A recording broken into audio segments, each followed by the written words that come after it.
भूख से मारा मगर चालाक तोता। एक दिन एक खूबसूरत जंगल के करीब एक चमकती हुई नहर के किनारे एक मगरमच्छ रहता था जिसका नाम चार्ली था। चार्ली हमेशा भूखा रहता और जो कुछ भी देखता था उसे खा लेता था।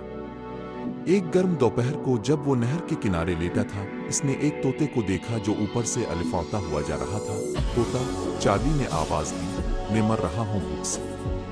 आज तुम्हारे पास क्या खाना है?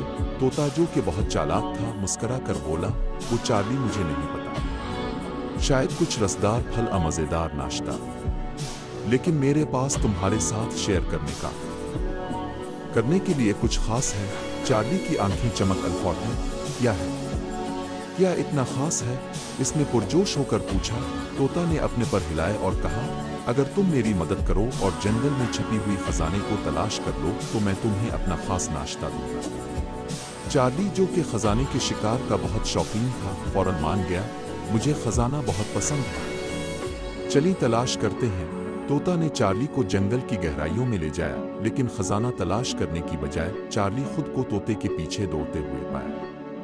तोता दरख्तों में अलिफाता तेजी से नीचे आता और फिर दायरे में घूमता। चार्ली इसे पकड़ने की कोशिश करता लेकिन वो बहुत सुस्त था। बहुत देर तक दौड़ने के बाद चार्ली थक गया और तोता आखिरकार एक दरख्त की टहनी पर आकर हंसी से बोला, देखो चार्ली, लगता है कि मैंने अपना नाश्ता पहले ही खा लिया। चार्ली रुका और समझ गया कि इसे धोखा दिया गया। फिर वो हंसते हुए बोला, तुमने मुझे फंसाया तोता, लेकिन ये बहुत मजा आया, तुम तो बहुत चालाक हो। इस दिन के बाद चार्ली और तोता बेहतरीन दोस्त बन गए और चार्ली ने सीखा कि कभी कभार खाने से ज्यादा अच्छा हंसना।